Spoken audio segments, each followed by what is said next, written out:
Old Marley was as dead as a doornail. This must be distinctly understood, or nothing wonderful can come of this story I am going to relate.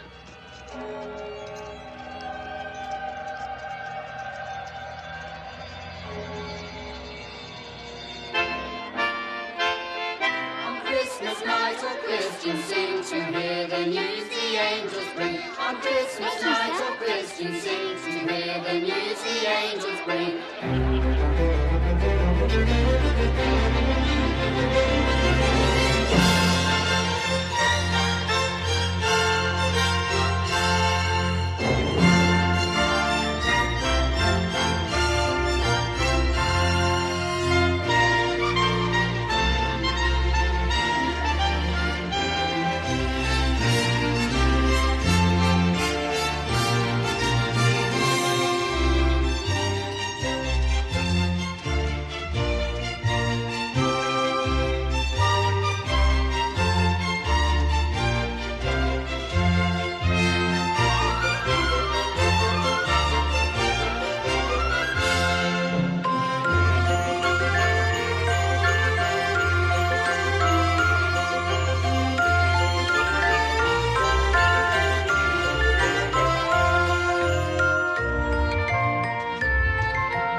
Years ago today.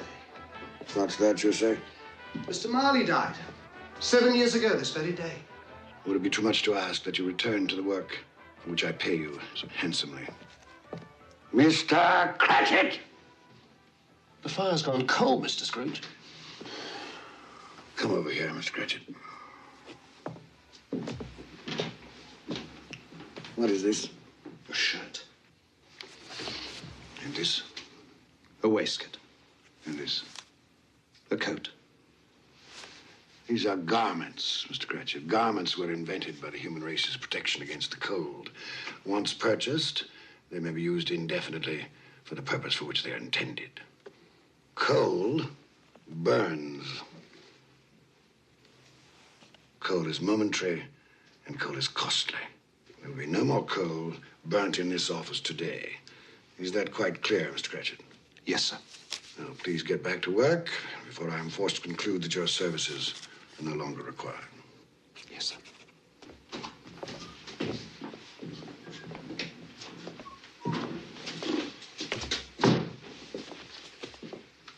Merry Christmas, Bob Cratchit. And the same to you, Mr. Fred. Merry Christmas, Uncle.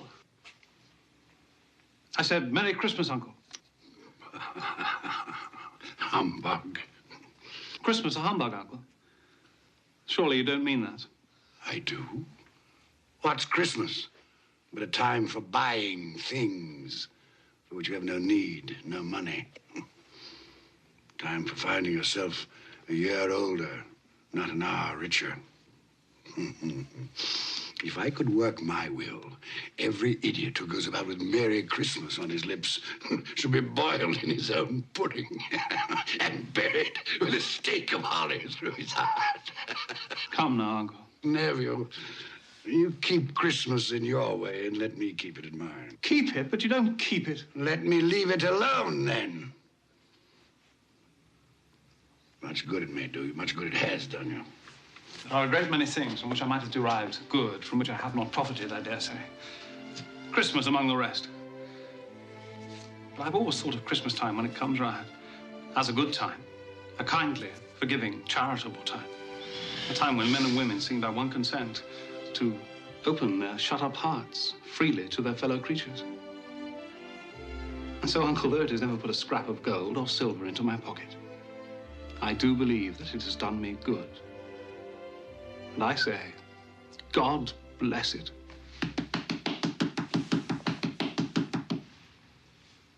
Not a sound from you, and you'll keep your Christmas by losing your situation.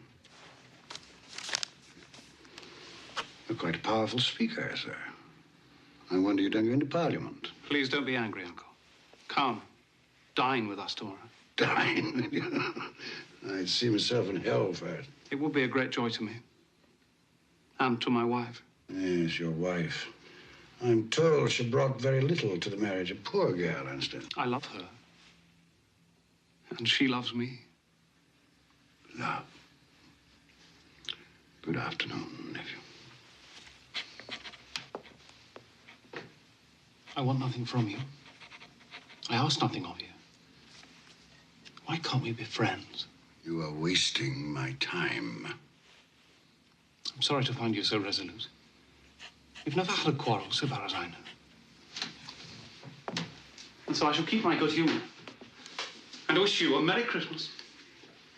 Goodbye. And a Happy New Year. How's that fine family of yours, Bob Cratchit?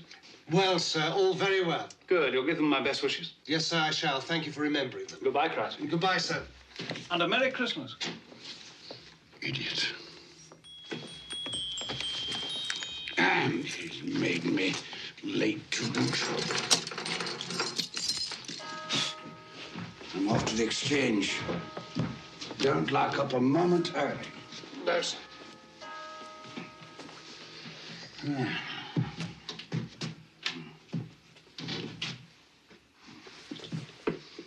You'll want all day tomorrow, I suppose.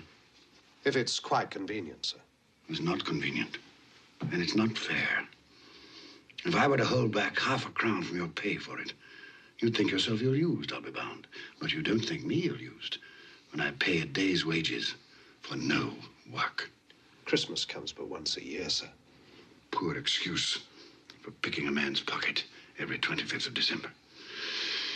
And I suppose you must have it. Be here all the earlier the next morning, Cratchit. Yes, sir, I shall. I certainly shall. Make sure. Yes, sir.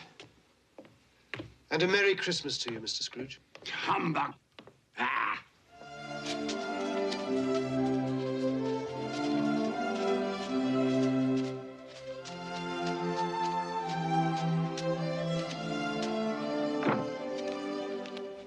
Merry Christmas, Mr. Scrooge.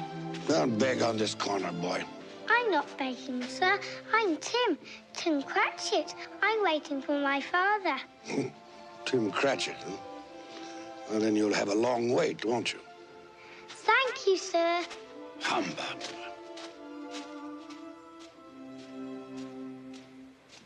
Our Saviour Christ and His Lady, on Christmas Day, on Christmas Day. Our Saviour Christ and His Lady, on Christmas Day in the morning. Clear the road. They will Out of the way. Let me through. The ships all free on Christmas Day, on Christmas Day. They will sail the ships all free on Christmas Day in the morning. His reason weak is anguish of, and sorrow all His pain. He went to church but once a year, and that was Christmas Day. So grant us all a change of heart, rejoice for Mary's return. Bring peace on earth to all mankind, God bless us everyone. Pay 80 for January, pay 80 for January. Any open market? Any open market? Buying here, buying. Ah, Ebenezer, we were afraid you weren't coming. It's almost closing, sir. Well, I'm here, aren't I? I said you'd be here. Didn't I say Ebenezer Scrooge would be here? I knew you'd change your mind. Right, I have changed my mind. Oh, good, then you'll take our bit. The price has gone up. Gone up? But that's not possible. If you want my corn, gentlemen, you must meet my quote. Plus 5% for the delay. That's outrageous, Scrooge. You'll be left with a warehouse stuffed with corn. Well, that's my affair, isn't it? But if we pay your price, our bread will be dearer. The poor will suffer. Buy the corn someplace else. Good day, sir. Scrooge, a moment. We'll take your corn at the price you quoted yesterday. Too late.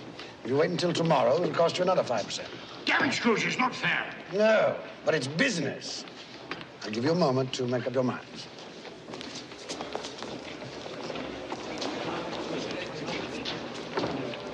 All right, Scrooge. Done and done. Very good, gentlemen. Now, make sure that a draft for the entire amount of this transaction is deposited with my clerk. I don't ship until I have the cash in hand. Good day. Mr. Scrooge, I presume. Indeed you do, sir. You don't know us. Nor do I wish to.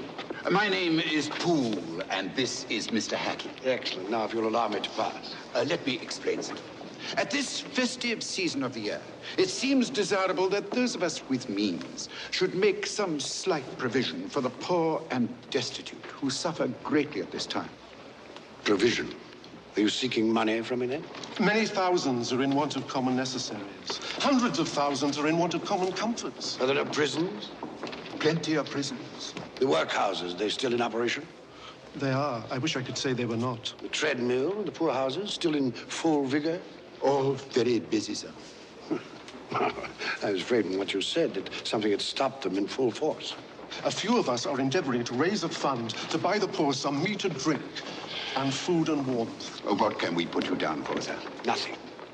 You wish to be anonymous? I wish to be left alone. Since you asked me what I wish, gentlemen, that is my answer. I don't make merry myself at Christmas, and I can't afford to make idle people merry.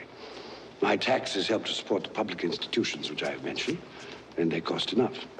Those who are badly off must go there. Many can't go there, and many would rather die. If they would rather die, perhaps they had better do so, and decrease the surplus population. Surely you don't mean that, sir. With all my heart. Now, if you will go about your business, gentlemen, and allow me to go about mine. Good day.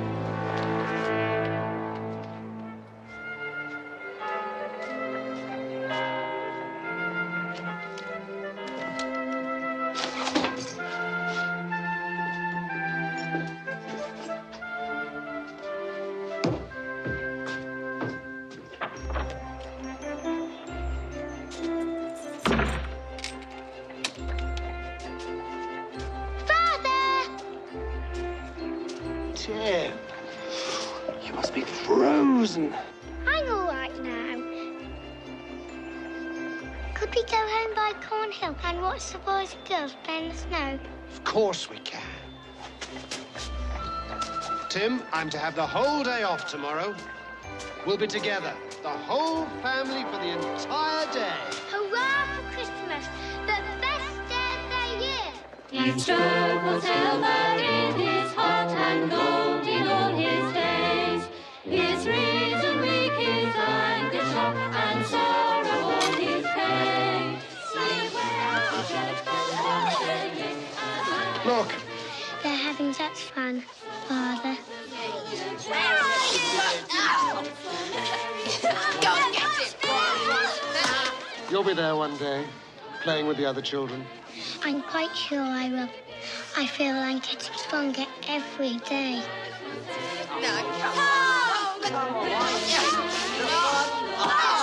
We must go home now. Your mother will be waiting for us. Yes, it's time to go home. Okay, here we go.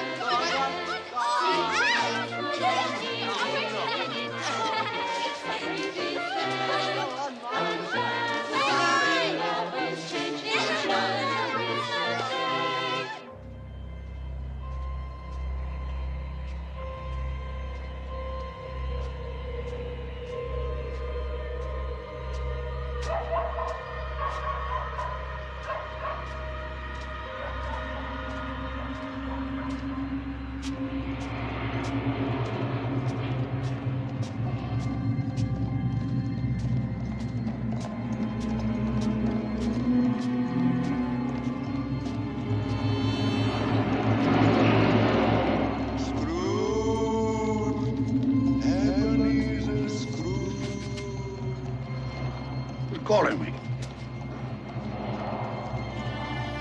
Someone call my name.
Humbug, sir. I won't believe it.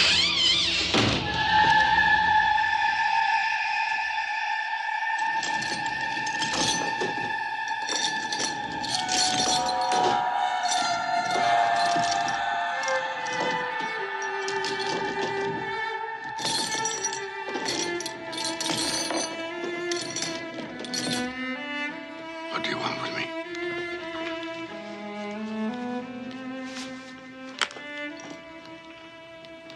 Much.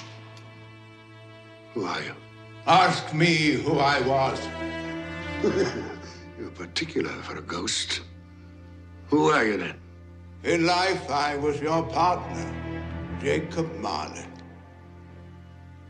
Can you sit down? I can. Well, do it, then.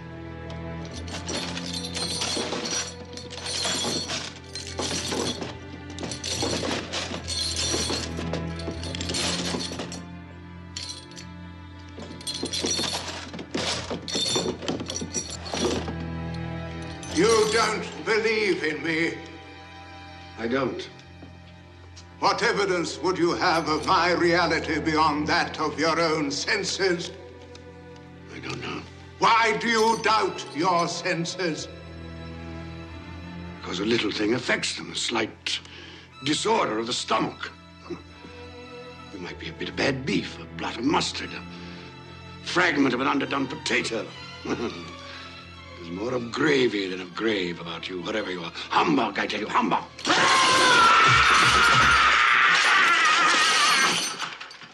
Mercy. Dreadful apparition. Why do you trouble me? Man of the worldly mind, do you believe in me or not? I do, I must. But why do spirits walk the earth? Why do you come to me? It is required of every man that the spirit within him should walk abroad among his fellow men and travel far and wide. And if that spirit goes not forth in life, it is condemned to do so after death. It is doomed to wander through the world and witness what it cannot share, but might have shared, and turn to happiness. The chain. Tell me why. I wear the chain I forged in life. I made it link by link and yard by yard. Is its pattern strange to you? Or would you know the weight and length of the strong coil you bear yourself? It was as full, as heavy, and as long as this 7 Christmas Eves ago, you have labored on it since. It is a ponderous chain. I see no chain. Mine were invisible until the day of my death, as yours shall be. Tell me more. Speak comfort to me. I have none to give. My spirit never walked beyond our counting house. In life, my spirit never roved beyond the narrow limits of our money-changing hole. No doubt of that. You always were a good man of business. Business! Mankind was my business.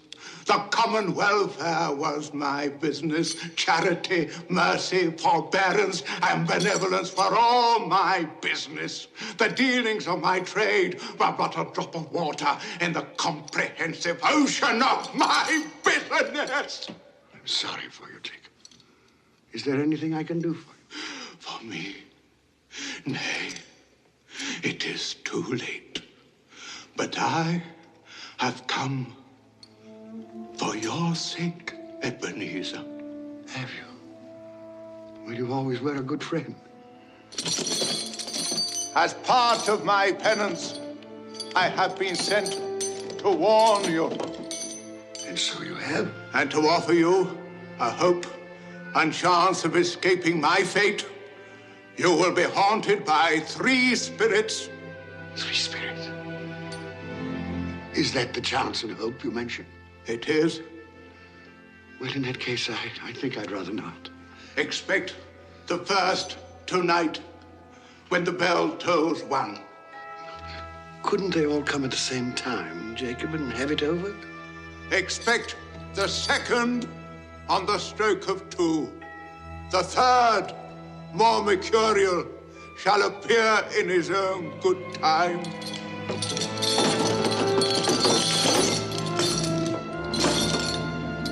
Look to me no more.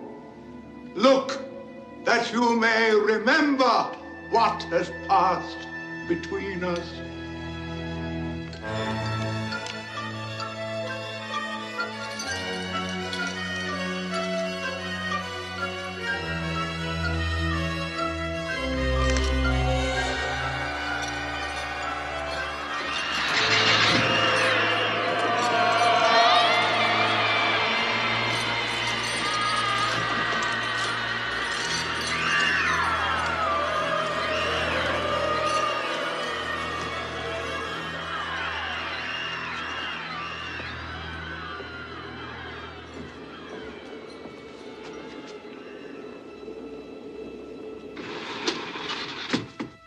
Humbug.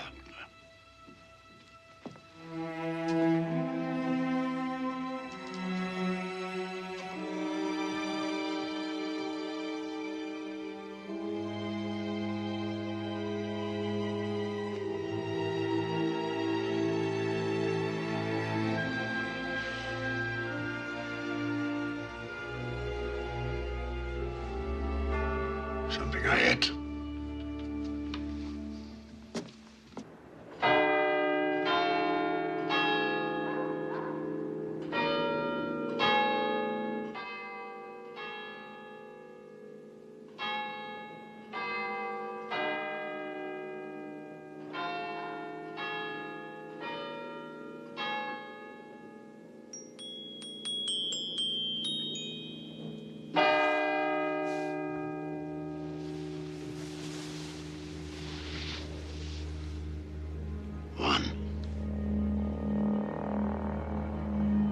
What was it Marley said?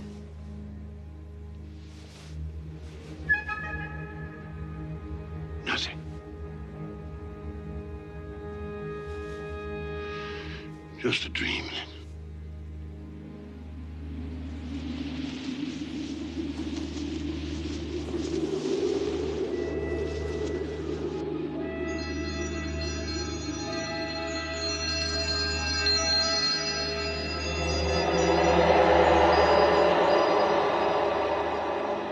The spirit whose coming was foretold to me? I am. Who and what are you? I am the ghost of Christmas past. Long past? No, your past. Perhaps you would do me the favor of placing upon your head that cap which you hold in your hand. I bring the light of truth. Would you use this cap to put it out? I beg your pardon, I had no intention of offending. What business brings you here? It is for your welfare that I appear. I can think of no greater welfare than a night of uninterrupted sleep. Be careful, Ebenezer Scrooge. I speak of your reclamation. Well, if it's reclamation, then let's get on with it. Come.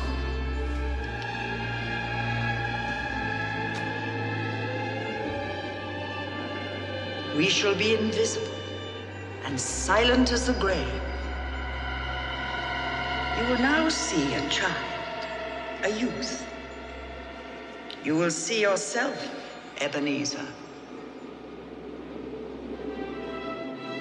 The air is so clean. How different from the city. Do you know where you are? Of course, I was bred here. I was a boy in this place. That's Daniel Costas. Robert Estes. Hello, Daniel.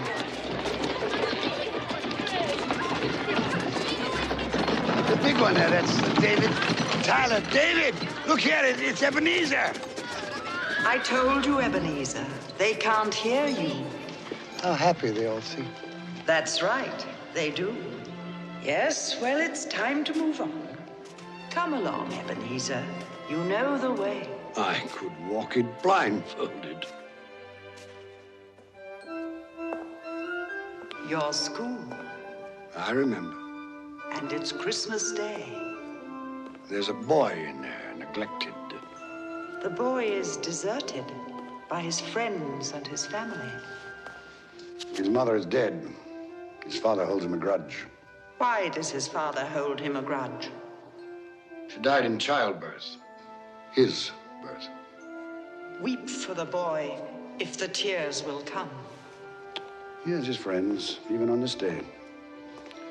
From his beloved books. There's Ali Baba. Dear old honest Ali Baba. And the Sultan's groom, turned upside down with a genie. But not a real child to talk to. Not a living person. Robinson Crusoe, not real. And Friday, and the parrot with green body and yellow tail, not real. He made do, this boy. Let us see another Christmas Day. When you were a youth. Fan. Fan! Dear, dear brother. I've come to bring you home, dear brother. To bring you home. Home.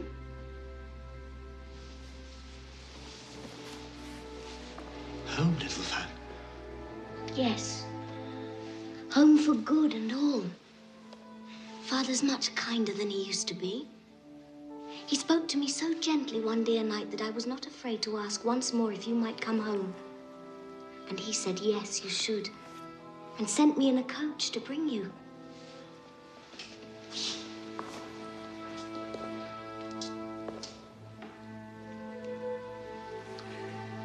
You're quite a woman, little fan. And you. You are to be a man now. And never come back here. Come along, we mustn't keep Father waiting.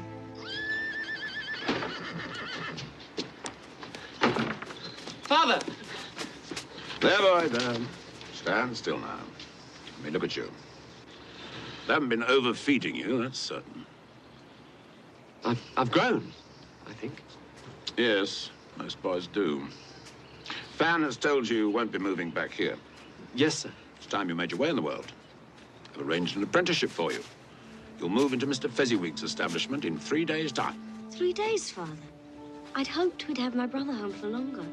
Longer? 3 days is quite long enough for both of us. Don't you think, Ebenezer?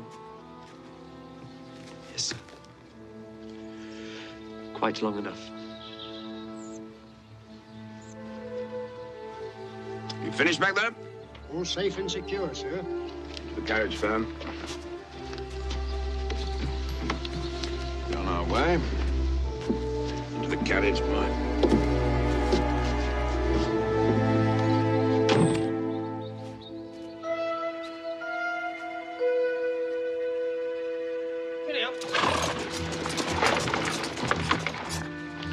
Fan pleaded for more time, but my father was very stern man.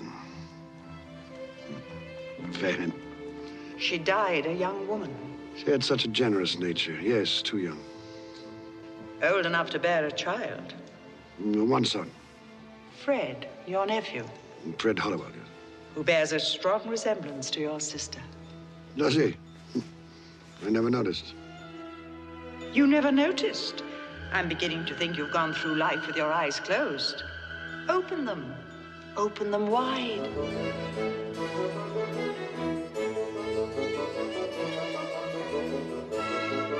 You know this man? It's old Fezziwig. Hmm? Oh, yes, my dear. Would you ask Mr. Pulling to refer that matter to Mr. Scrooge? Eh? Thank you, my dear. And you know this place? No, was I not apprenticed here? Pay attention, everybody. Dick, Ebenezer, pens down. No more work tonight, boys. It is Christmas Eve. So, close those letters down, Ebenezer and Dick. Clear away in here, everybody. We need the room. Here we go, lad. You'll enjoy yourself tonight, Master Ebenezer. That is an order. Yes, sir, I'll try. Well, put your heart in it.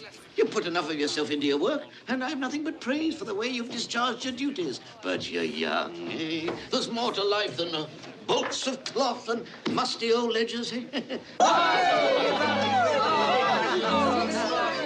It's Mrs. Fezziwig and the 3 daughters and their suitors. Happy Christmas to you all. And Belle. I had forgotten how beautiful she was.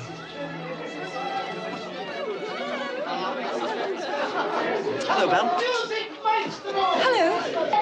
Would you like to dance? Yes.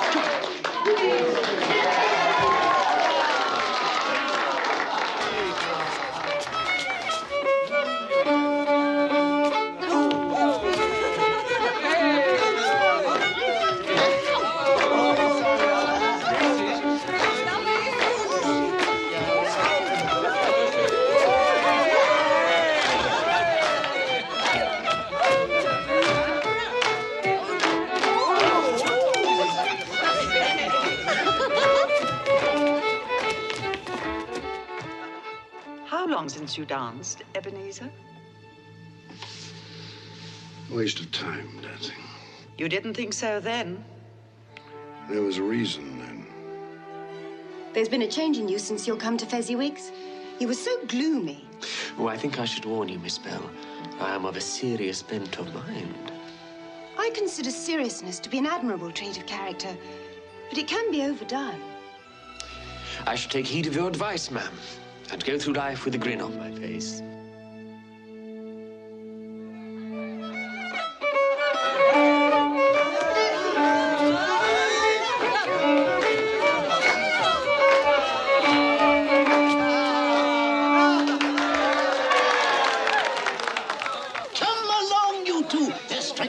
Roger de Coverley. Time enough to sample the punch when you're old and fat like me, eh? Oh, I'd best partner my wife before that young scamp goes dancing off with her. Oh, what a difference it makes, Ebenezer, to travel the rough road of life with the right female to help bear the burden, eh?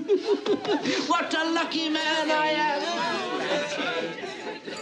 am! Shall we join the others, Ebenezer?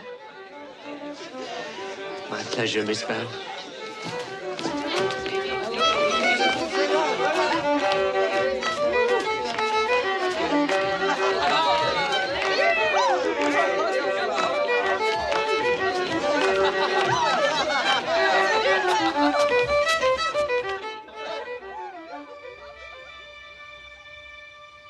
Old Fezziwig, a silly man. Silly? Why silly? What did he do, after all, to deserve the praises of those apprentices? Spent a few pounds, danced like a monkey, beamed a great smile. Well, the happiness he gave was quite as great as though it had cost £1,000. Just small things.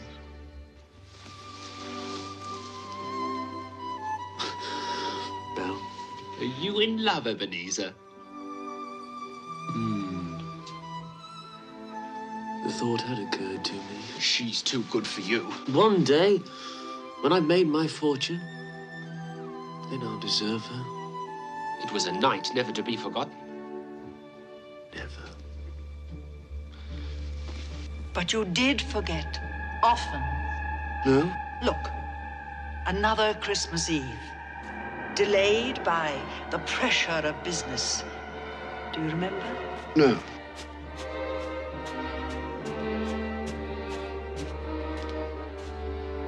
Hello, Belle. Now do you remember? Sorry I'm late. I thought you might not come. I know how busy you are. Well, the time of year and the nature of my business, it's important now that I use my time and opportunities wisely. Another idol has displaced me. What idol has displaced you? A golden one. All your hopes have merged into a master passion. Profit. The thought of money engrosses you. Perhaps I've become wiser. But I've not changed towards you. Our contract is an old one. It was made when we were young and our prospects limited. How often I've thought of those times. If there had been no understanding between us, would you seek me out and try to win me now? A dowerless girl with nothing but myself to bring to a marriage. You have no answer. You think I would not, then? Oh, Ebenezer, what a safe and terrible answer. So characteristic of the careful man. Ebenezer, I release you. You are a free man. I let you go with a full heart. May you be happy in the life you have chosen.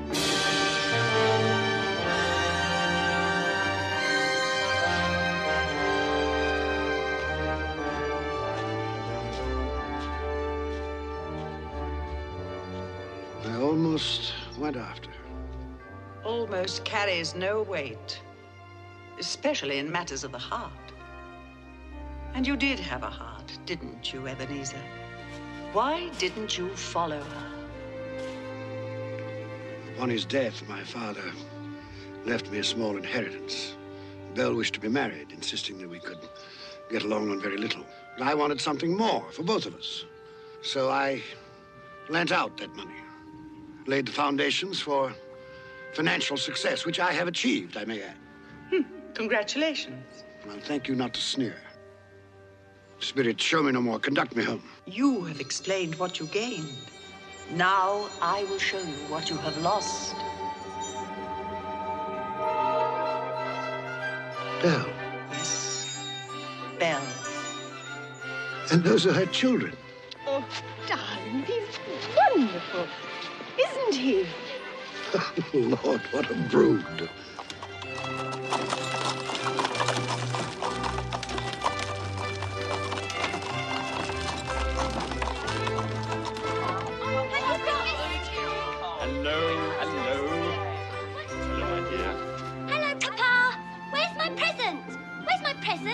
You will have to wait until tonight.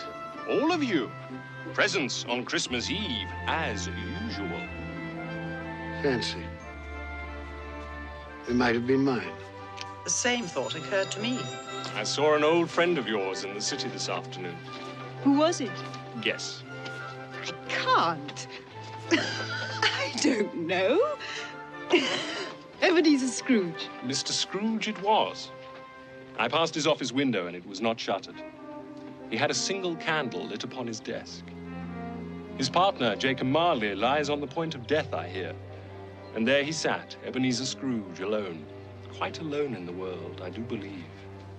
Poor Ebenezer. Poor wretched man. Spare me your pity. I have no need of it. They can't hear you. And as for you, I've had enough of your pictures from the past. Leave me. Haunt me no longer. Truth lives. Truth lives. Truth lives. Truth.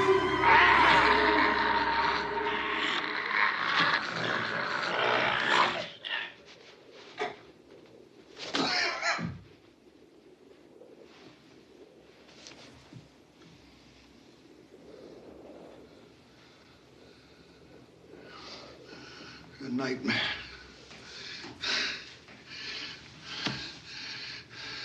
Horrible nightmare. Oh. God. Let me sleep. Let me sleep in peace. Peace.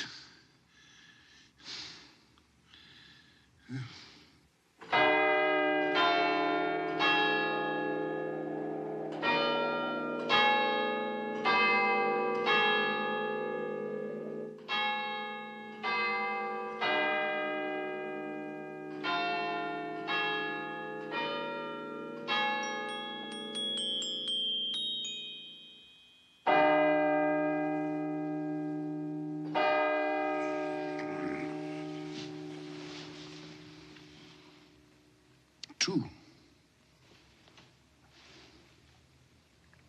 Well, Jacob Marley, where is this spirit of which you spoke so glibly? You did say at the stroke of two, didn't you, Jacob?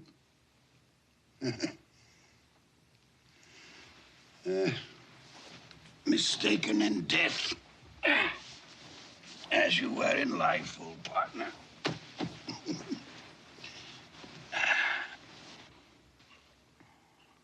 Ebenezer Scrooge!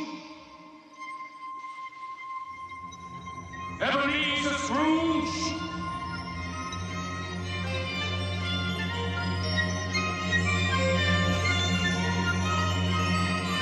Come in! I intend to.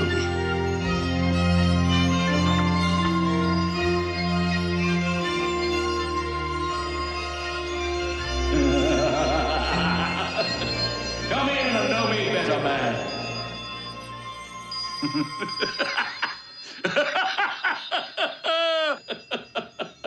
You've never seen the likes of me before, eh?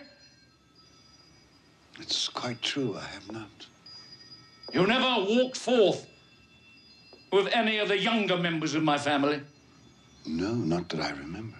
Nor any of my elder brothers born these later years? I'm afraid not, no. Do you have many brothers, Spirit? Over 1,800! Tremendous family to provide for. Take hold of my robe, Ebenezer Scrooge.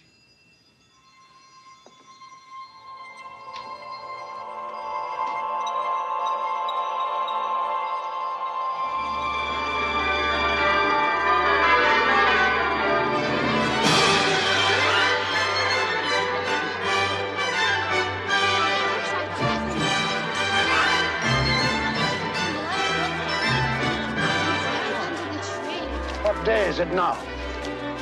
Don't you know? Christmas morning.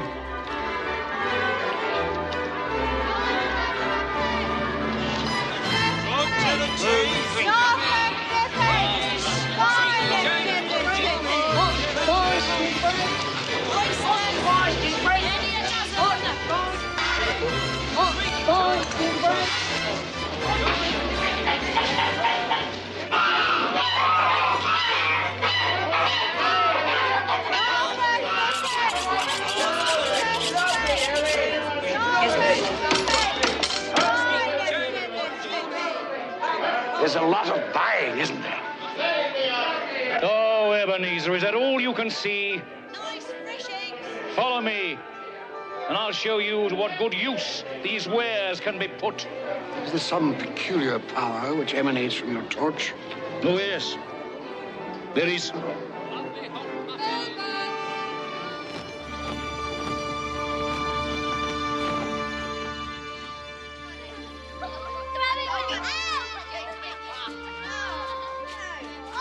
Do you know this house? I can't say I do. It is the house of Bob Cratchit. Is he? Well, he does very well on 15 bob a week. Shall we go in? I wouldn't want to disturb you. As with Christmas past, we shall be invisible and unheard. I wonder what's keeping your father. He's probably stopped to talk to the parson. Father always likes to compliment him on his sermons. I do hope the pudding's a success this year. No one makes a better pudding than you, Mother. Peter, save some for the rest of the family. Just testing the cooking, Mother. I'm sure they'll manage very well on their own without your help, young man. Hello, Mother. Hello, Mother. Smell the goose cooking, Martha. Yes, it makes my mouth water. Mine too. I can't wait. Well, you'll just have to. Now run along with Martha and help her butter the bread thinly. Here they are. Merry Christmas, everyone. You're late, Bob Cratchit. Oh, and you're quite like an icicle, Tim. You've been dawdling. Father had a long talk with the minister. Thought as much. Come, Tim, listen to the pudding hissing on the fire. It's like a giant snake inside the copper. Go along with your brother and sister, Tim. I'll begin the wine. Off you go, then. Come on. How did you behave in church? As good as gold. Better. Mother's very worried if it'll turn out all right. Look how they support him. You're as light as... What did you say? Nothing. It's, nothing. Somehow he gets thoughtful sitting by himself so much. He thinks the strangest things. He told me coming home that he hoped that the people in church saw him because he was a cripple, and that it might be pleasant for them to remember on Christmas Day who it was that made lame beggars walk and blind men see. It seems to me that Tim is getting stronger every day, that his limbs are growing, that he's in better spirits, it seems to me. Yes, Bob. I'm sure you're right. He is getting stronger. Well, we're all here. That's the important thing.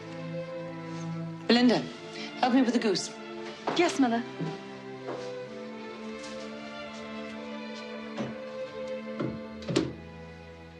Peter, I have some good news for you. I met by chance this morning at church a fine gentleman, Fred Hollywell by name.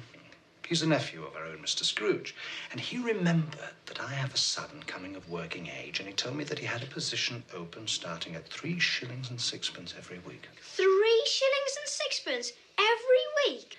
So, if you are agreeable, you may start work on Monday next. Now I can begin to help you and Mother. More important, you shall be embarking on a fine career. To start a boy at 3 and 6pence a week. Hey, it's typical of my nephew. No wonder he's never been able to put by a penny. Perhaps he's put by more than money. Fred? He's doing this to spite me, you know. Employing the son of my employee at an exorbitant wage.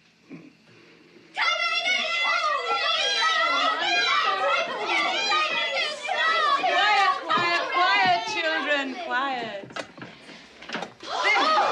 Wonderful goose. Enough for an army. Soap around and Chris. Mother, you've outdone yourself. Is it all right, then? Hurry, Father, cut the goose. I can't wait.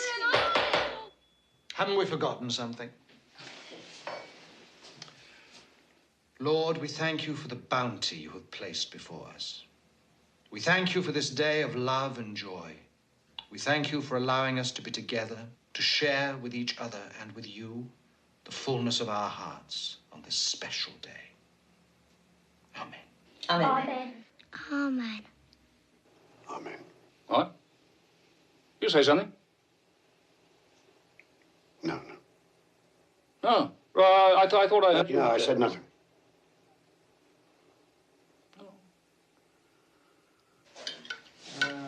Peter. Alice.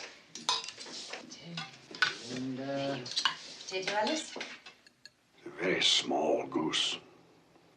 It's all Bob Cratchit can afford. Me. Are we all served? Yes. Yes. Then let's begin. And a Merry Christmas to us all. A Merry Christmas to us all. And God bless us, everyone.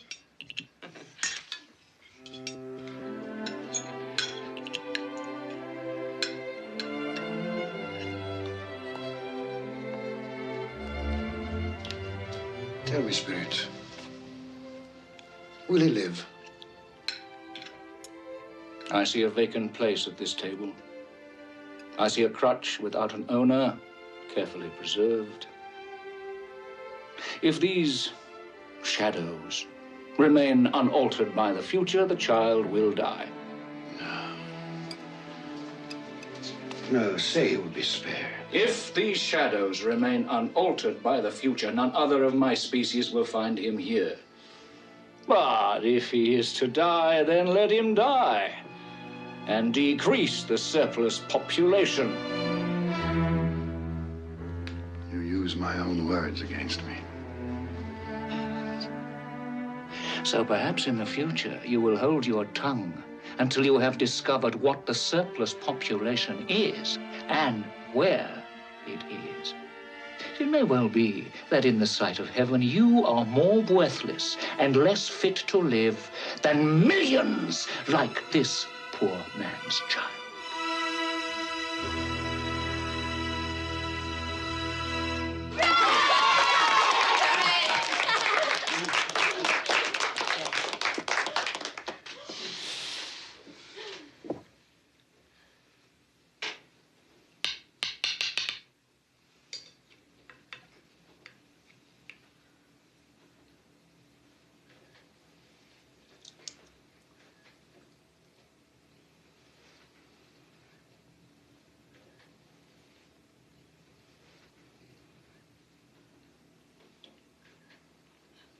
A triumph, my dear. Another triumph. I told you so, Mother. It's a success. What a relief for Mrs. Cratchit. Now their feast is over. Not quite. Just one more ceremonious moment. Look.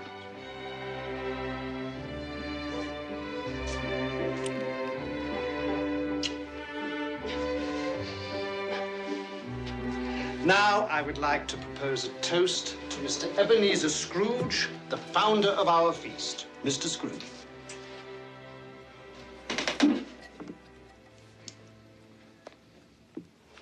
Huh. The founder of our feast, indeed. I wish I had him here. I'd give him a piece of my mind to feast upon, and hope he had a good appetite for it. My dear, the children, it's Christmas Day.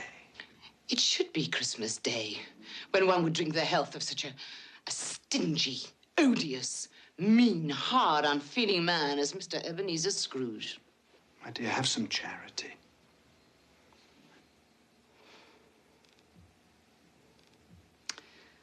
Oh, well.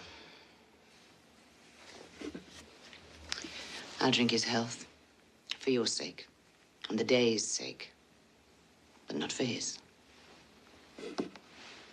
Long life, Mr. Ebenezer Scrooge. A Merry Christmas and a Happy New Year. I've no doubt his Christmas will be very merry, and he'll be very happy. Mr. Scrooge. Mr. Scrooge. Mr. Scrooge. Mr. Scrooge. Mr. Scrooge. Mr. Scrooge.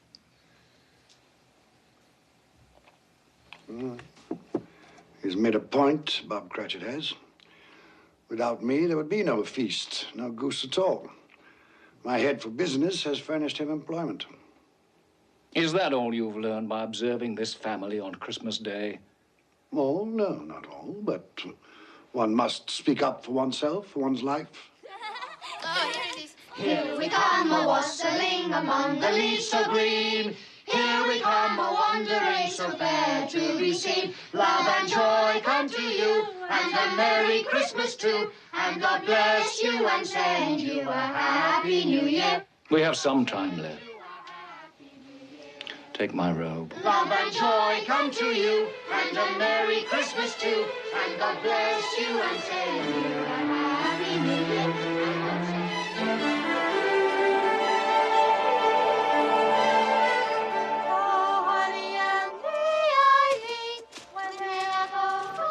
Where are we now? Just a street. Any street. This house. We'll go in here. Think it might amuse you. I'm in no mood to be amused.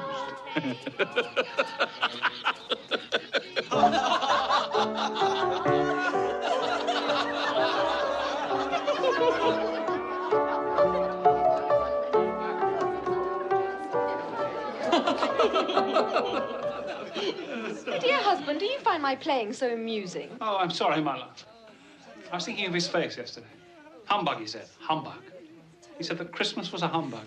He believed it, too. I'd very much like to meet your uncle, sir. The droll way in which you portray him tickles my heart. He's a comical fellow.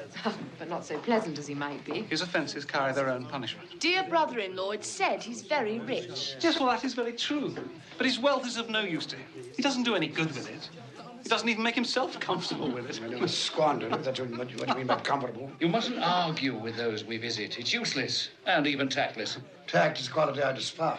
That I can see. I have no patience with him. Well, I have, and I feel sorry for him. Sorry for me. Who suffers from his ill whims? Himself, always. Here, he takes it in his heart to dislike us and not come and dine with us. And he loses a very good dinner indeed. The reason that I talk about my uncle so is that my mother, God rest her saintly soul, was very fond of him. She loved him. It's true. Fan loved me, and I her. Dear Fan. I wish she were alive today. Fred looks very like her. Yes, I've been reminded of that just recently. I was only going to say that the consequences of his taking a dislike to us and not making merry with us is that he loses some pleasant moments which could do him no harm. And I mean to give him the same chance every year, whether he likes it or not. And every year he'll say, Christmas. Bah! Come, my dear, we must see to our guests. Hello. Would you like some nougat? Boys, can't help myself think. Well, they seem to be happy. Well, I suppose that free food and drink would be an occasion for pleasure to most people. Happy in each other's company, I mean. Everyone, hush there. We shall have a game, a word game. Yes, game. What should it be? Does everyone know the rules to similes? All right, everyone. Now, you shall each have 5 seconds to answer. I'll ask the question. Mr. Topper, you'll keep count. Well, I shall do my best. Now, you'll each have 5 seconds to answer. If you fail to give an acceptable answer within that time, then you must each stand behind your chair. Last one to, who's seated wins the prize. Fred, don't go on so. Just begin. Oh, I'm sorry, my love. Yes, I shall. Yes, I shall. And now, proud as. Proud as a peacock. Dry as. As a bone. Good. Plump as. My wife. Sorry, just a little joke. Plump as... 1. 2 seconds. A partridge. Quick as. Wind. No. 1, 2, 3, 4, 5. A wink, you idiot. Ebenezer, shh. You said they could neither see nor hear us. That's quite true. Oh, yes, sorry. Even I forget the regulations sometime. After all, I do not come back very often. Shh, I'm trying to listen to the game. Modest as. A maiden. No. Well, I'm sure it's a well-known simile. Well, I was thinking of modest as a violet. Right. However, I will accept your answer. Janet. Attend. Tight as.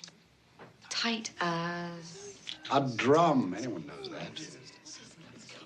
Tight as. Not very bright, my nephew's like. Tight as your Uncle Scrooge's purse strings. Oh, Janet, that's quite wrong. And your time is up. You've lost and you must stand behind your chair. Tight as a drum. That's what I was thinking of. Good for you, Fred. The boy's got a head on his shoulders.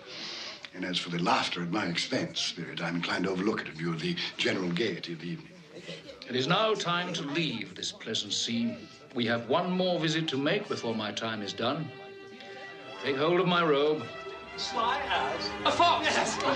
Red as. Red as a rose. Yeah. Silent as. The night. No. A mouse. Not at all. No, I know. The grave. Where are we now? I'm sure I don't know this place. The name would mean nothing to you. It's a place, like many in this world.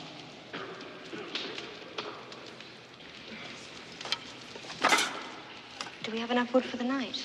Ah, it'll last through. At least there's one thing still free in this country. Mary, Peter, they're cooked. They're too hot. It'll be cold soon enough. Where did you get these, Father? I didn't steal them, if that's what you're saying. You didn't say you stole them, Ben. She should have some respect. Don't berate the girl. They fell from a cart into the road. Your father's not a thief, girl. Not yet.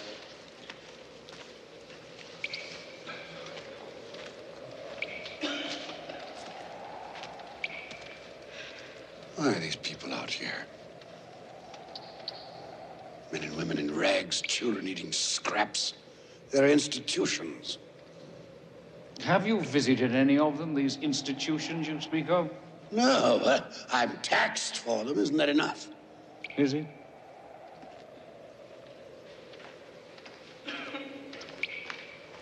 Ben, come back to the fire. Look at these hands, Meg. They're hard hands. They've done hard work. I want to work. I want to have bread for my children. It's not right that there's no work. We're together, Ben. That's the important thing. I love you, Meg. I love the children. Tomorrow, take the children and go to the parish poorhouse. No. No.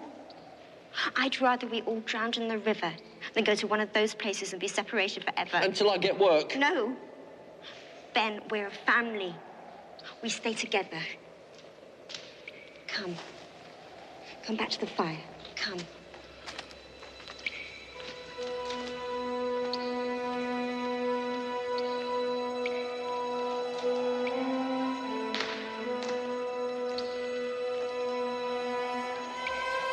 How do you show me this?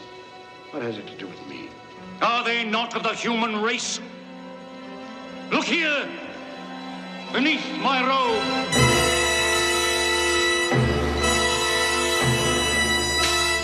Look upon these.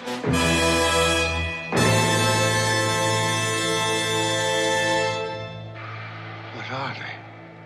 They are your children. They are the children of all who walk the earth unseen. Their names are ignorance and want. Beware of them.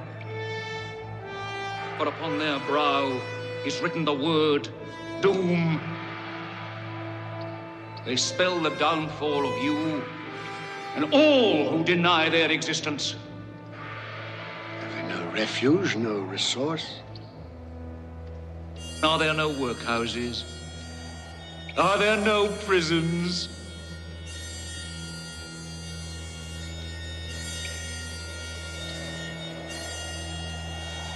Cover them. I do not wish to see them. I thought as much. They are hidden. But they live. Oh, they live. Well, time has come for me to leave you, Ebenezer Scrooge. Leave? Leave me here? Oh, yes. You cannot. Take me back to my bed. It's too late. It's cold. The place is strange. Don't leave me.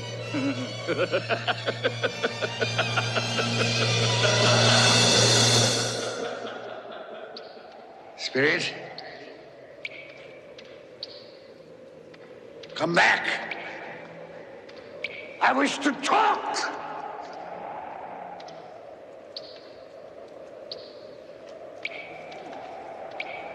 Perhaps I have made a mistake here and there. Talked too quickly about matters to which I gave no great thought. Very well, we'll have a give and take. Come to some meeting of the minds. I'm a reasonable man. Spirit! Have pity on me. Don't leave me.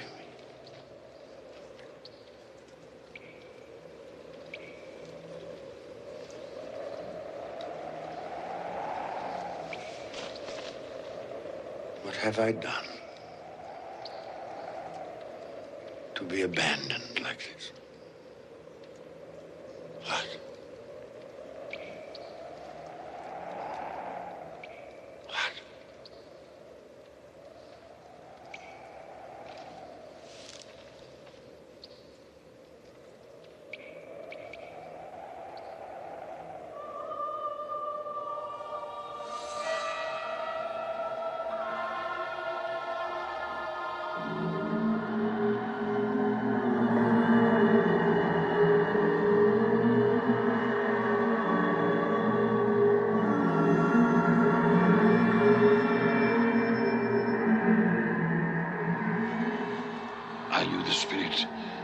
Jacob Marley foretold would visit me?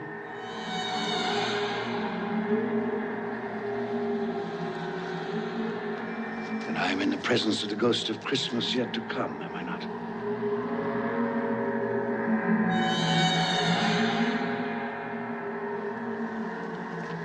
You're about to show me the shadows of the things that have not happened, but will happen in the time before us. Is that so?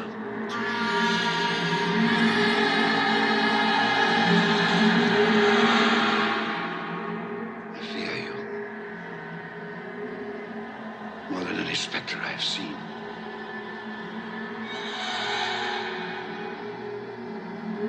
I am prepared to bear your company. Will you not speak to me? Very well. Lead on. The night is waning fast. Time is precious to me.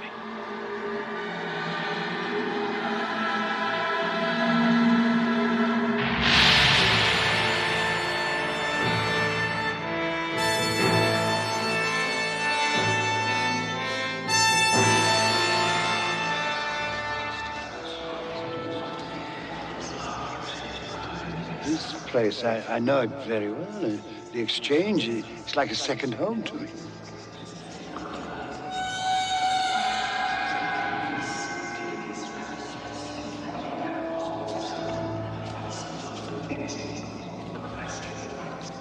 No, I don't know much about it either way. I only know he's dead. When did he die? Last night, I believe. What happened to his money? Left it to his company, perhaps? Who else did he have? It'll likely be a very small funeral, supposing we volunteered and form a party. I'll go if lunch is provided, but I insist on being fed for the time I'll waste. Have these men no respect for the dead? I should go, I suppose. After all, we did considerable business together. Well, I must go and find the price of corn. Goodbye. How was I privy to that conversation? What purpose could it have for me?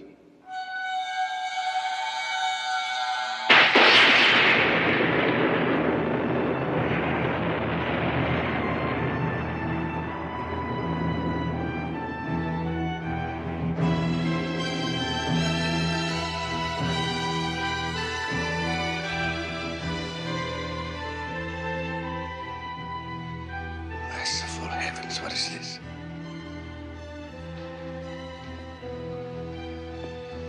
Spirit, this is a fearful place. I wish to leave it.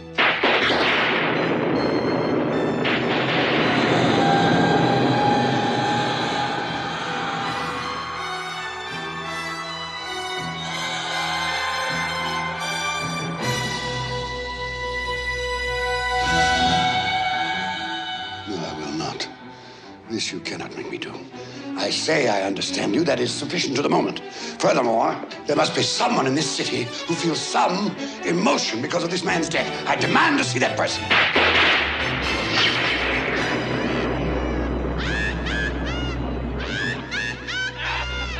This is a most foul part of town. We must have made a mistake, taken a wrong turn.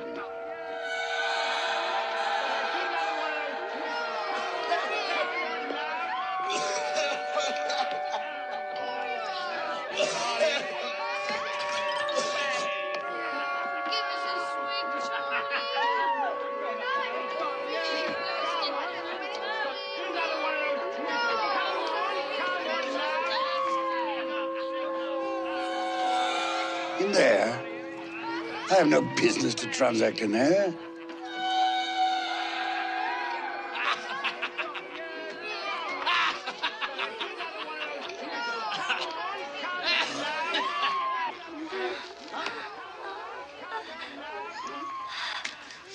Well, open it up, Mrs. Dilber.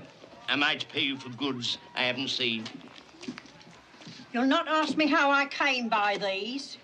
Every person has a right to take care of himself. That's my motto. Well, he almost did. And who's the worse for the loss of a few things? Not a dead man, I suppose. No, indeed. I mean, if he'd wanted to keep him after he was dead, the wicked old screw, why wasn't he more natural in his lifetime? If he had been, he'd have had someone to look after him when he was struck with death.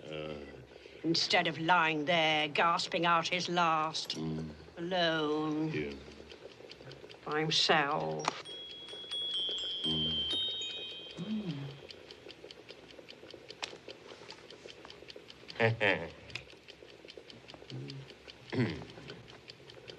Those are my things. She's stolen my things. I'll have her before a magistrate. What do you call these? Bed curtains. You don't mean to say you took them down, rings and all, with him lying there? Why not? And don't get wax on his blankets. His blankets? I hope he didn't have anything catching. Eh? I wasn't so fond of him as I'd loiter about if he did.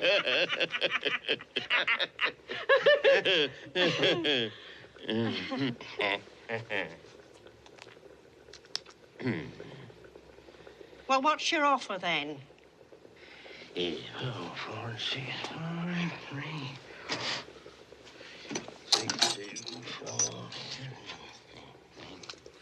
Those are not my things. Yes, they are similar, but the person she speaks of, that could not be me. A similarity, perhaps, but...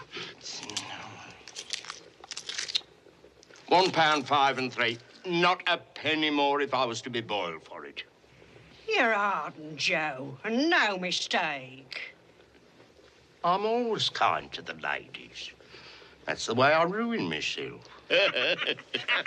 Spirit, what perversity is this? I asked to see some emotion in connection with this man's death.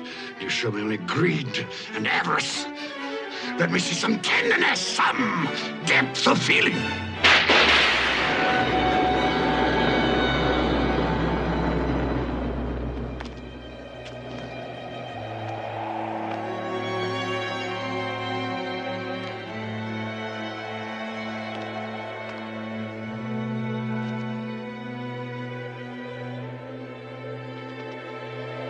Must be some confusion. Your fellow spirit brought me here earlier. Very well. You're devilish hard to have a conversation with. Suffer the little children to come unto me, and forbid them not, for such is the kingdom of God. Verily I say unto you, whosoever shall not receive the kingdom of God as a little child, he shall not enter therein. This color hurts my eyes.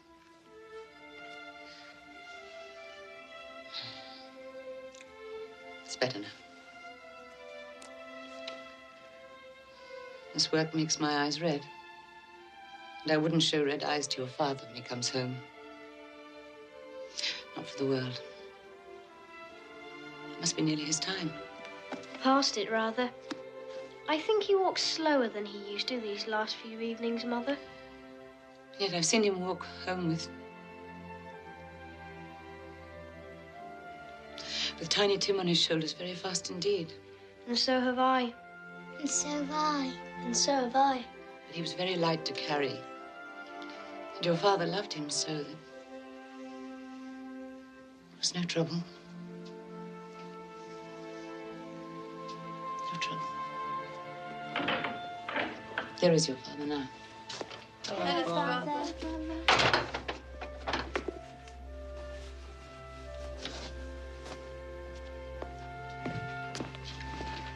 Hello, my dear. Hello, my dear ones. Hello, Father. You're late. We were worried about you. I'm glad you're home, Father. I am too. You've become quite a little harmful. The reason that I'm late is because I walked by there today. Today? I couldn't keep away. It's so quiet and green. You shall see it on Sunday. We shall all go on Sunday. I promised him that every Sunday walk. My My little child. My little child. Father, please don't grieve so. Oh, I'm sorry. I have all of you.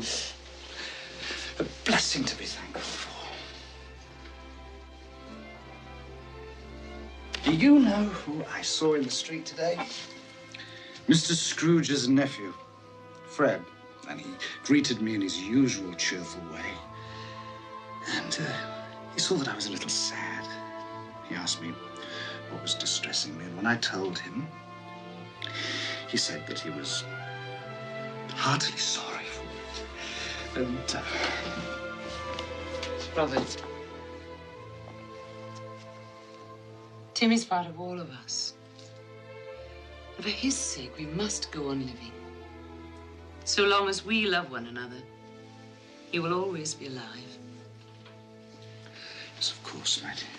But however and whenever we are parted from one another, I'm sure that none of us will ever forget poor Tiny Tim. No, never. And when we recollect how patient he was and how mild, although he was but a little child, I'm sure that we will not easily quarrel among ourselves. I am a happy man. I am a truly happy man. I asked for tenderness and depth of feeling, and you've shown me that. Nothing more I need see. Take me home.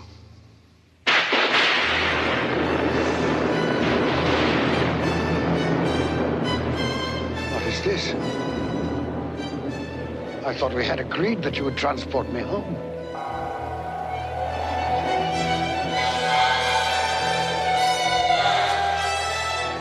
Inspector, something informs me that the moment of our parting is at hand.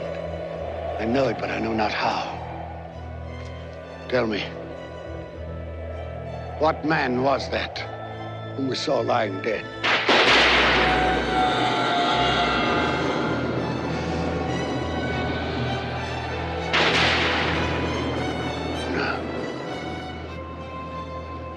No, before I draw near to that stone, answer me this. Are the things you have shown me the shadows of the things that will be? Or are they the shadows of the things that may be only?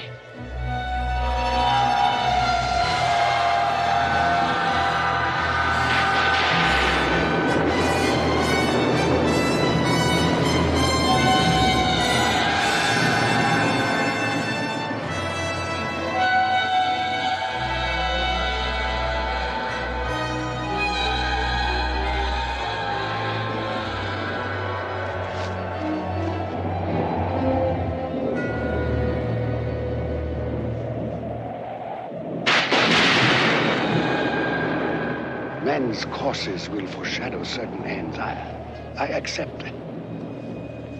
But if those courses be departed from, the ends must change. Tell me that is so by what you show me.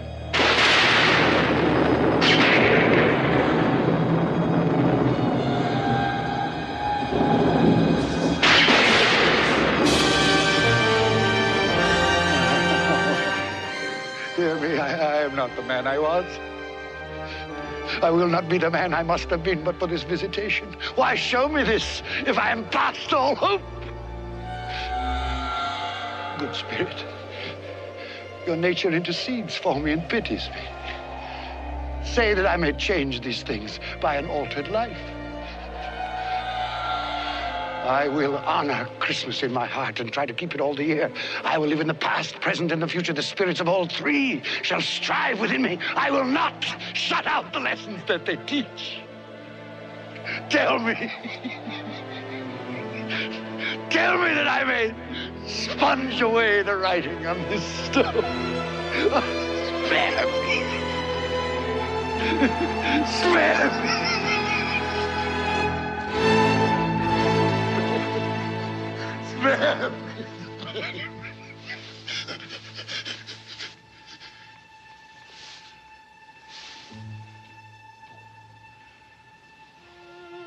own room. I'm alive. Oh, thank you, Spirit. I will keep my promise. I will live in the past, present, and the future. The spirits of all three will strive within me. Oh, heaven and Christmas time be praised for this. I say this on my knees, Jacob Marley. On my knees.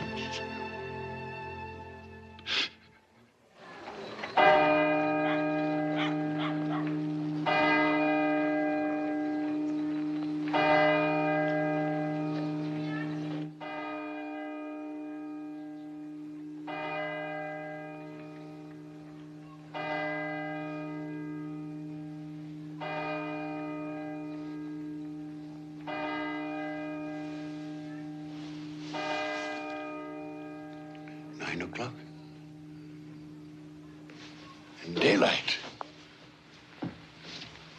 But what day? Hello, you there, boy. Me, sir? Yes, you, my good fellow. What day is today? Today? Why, it's Christmas Day, of course. Christmas Day. I haven't missed it. The spirits did it all in one night. Well, they can do anything they like. Of course they can. Hello, my fine fellow. Hello. Do you know the poulterers in the next street but one, on the corner? I should hope I did. Intelligent boy, remarkable boy. Do you know if they've sold the prize turkey that was hanging there? What, the one as big as me? Delightful boy. Pleasure talking to you. Yes, the one as big as you. It's hanging there now. Well, go and buy it. Yes, go and buy it and bring them round so that I may tell them where to deliver it. Come back with the man, I'll give you a shilling. Come back in less than 5 minutes, I'll give you half a crown.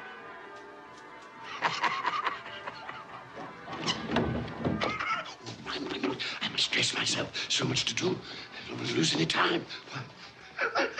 I was light as a feather. I'm as happy as an angel. I'm as merry as a schoolboy. I'm as giddy as a drunken man. Merry Christmas to everybody, and a Happy New Year to the world!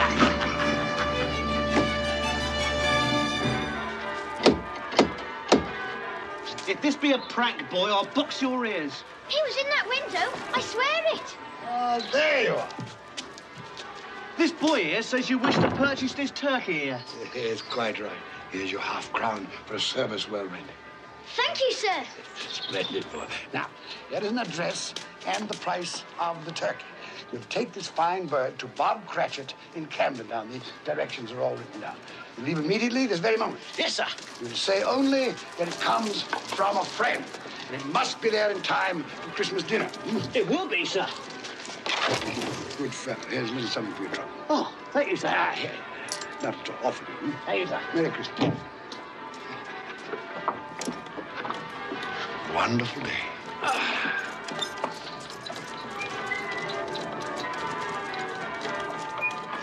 So grant us all a change of heart. Good morning. Merry Christmas to you. Great peace Like angel. Yes, exactly. You sing excellently well here. Thank you. It is I who thank you for that glorious music on this glorious Christmas day.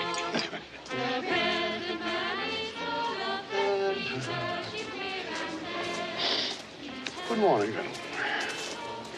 Oh, gentlemen, good morning, gentlemen. Merry Christmas to you. Mr. Scrooge. Yes, that is my name. I fear it is not pleasant to you. Allow me to beg your pardons, and please accept my pledge to the poor and needy for... Lord bless me.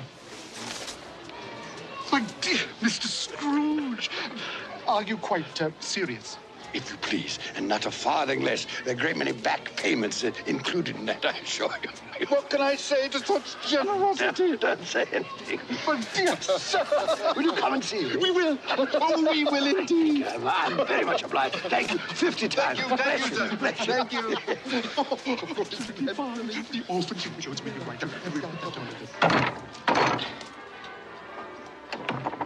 Yes? Bob Cratchit, Yes? this is for you. Well, there must be some mistake. You are Bob Cratchit? Yes. Well, there ain't no mistake. I didn't order this. This here prize turkey was bought and paid for by a gentleman to be delivered to Bob Cratchit and family in time for Christmas dinner. What gentleman? What's his name? Anonymous. He wishes to remain anonymous. Anonymous, you said? That's what he said, an anonymous gentleman. Well, who could have sent it? I have no idea. Perhaps it's a mistake. That's what I thought. It's got our name and address on it, though. What should we do then? I say we cook it and eat it and have the best Christmas feast we've ever had in our lives. And I say, Mrs. Cratchit, what a splendid idea. And God bless us all, everyone. And God bless us all, everyone.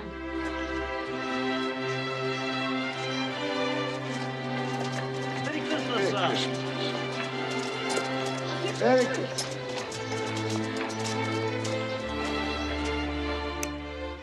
Oh, Fred. Oh, it's much too expensive. But do you like it? Oh, I love it. Oh, it's the most beautiful thing I've ever seen. Well, then, it belongs upon your wrist, my darling. Merry Christmas. Oh, Fred, I do love you. Oh, and not just for this. I know. I know. Well, who can that be? Well, no one's expected this, have they? My God. It's Uncle Ebenezer. Your uncle? What in the world would he want? Open the door, Mary. I'm sure I don't know.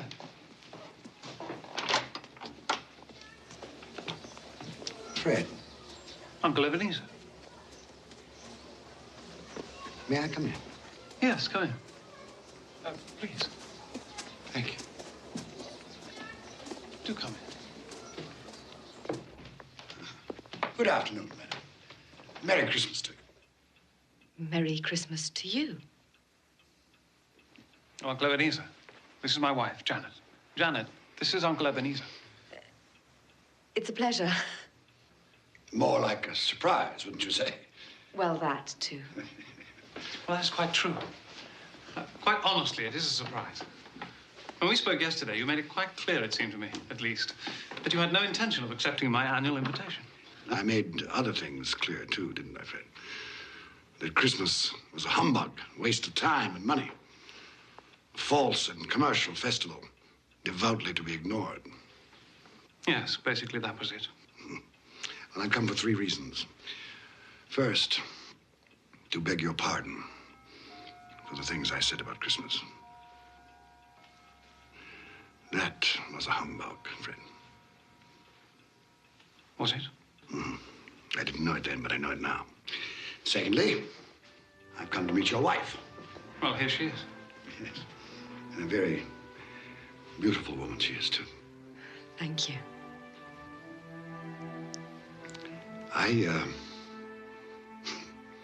I was in love once. Would you believe that? Yes. But I possessed neither the courage nor the optimism, perhaps the depth of feeling that you two have. Thirdly, if the invitation to dine with you today is still in force, I accept. Of course it's still in force. Hurrah! I was sure that one day. You were sure, were you? Well, apparently you were right. Yes, I should like to dine with you and your friends. You'll be more than welcome. You like games, don't you? Yes. Yes, as a matter of fact, I do. Uh-huh. Do you ever play similes? It's one of our favorites. Perhaps we could play today. Quite possibly. I'm very good at it. And should the phrase tight as be thrown out, the answer is a drum. Why, yes, so it is. Good.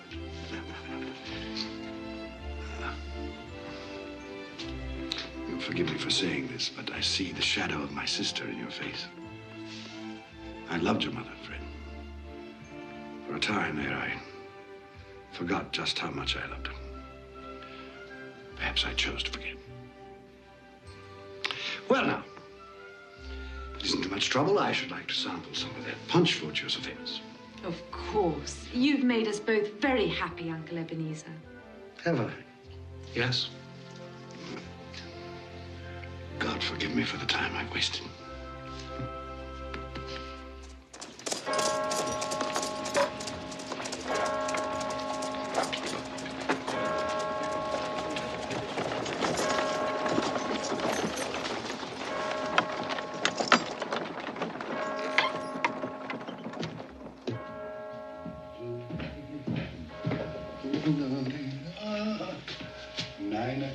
Late again, eh, Cratchit?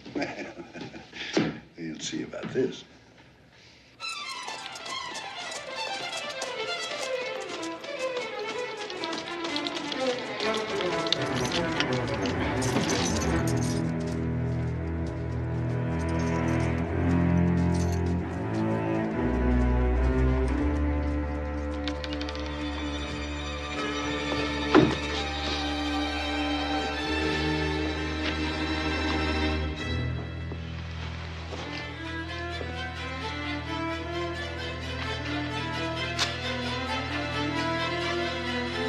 Mr. Cratchit! Yes, sir.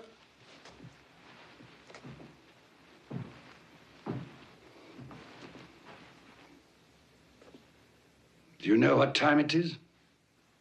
Yes, sir. What time is it? 18 minutes past the hour, sir. 18 and a half minutes past the hour.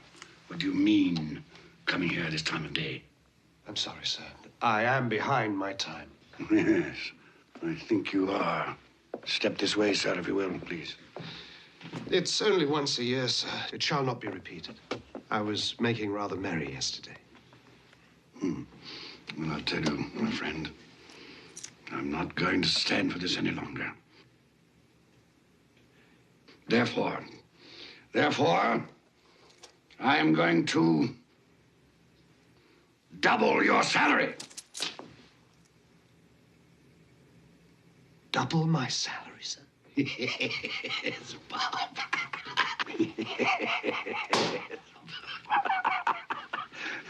A Merry Christmas to you.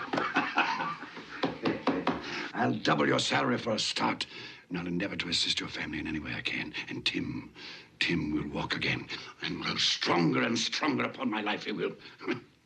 Well, we'll discuss the particulars this afternoon over a Christmas bowl. Well, what's the matter with you? Nothing, sir. Well, it's just that... Nothing. Thank you, sir. My good fellow, make up the fire before we freeze to death. Buy some more coal before you dot another I, Bob Cratchit. Yes, sir.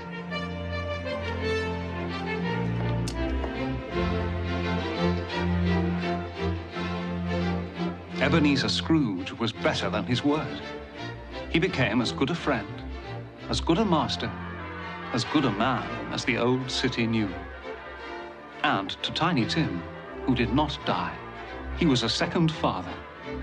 It was said of Ebenezer Scrooge that he knew how to keep Christmas well, if any man alive possessed the knowledge. May that be truly said of us, and all of us. And so, as Tiny Tim observed, God bless us, every one.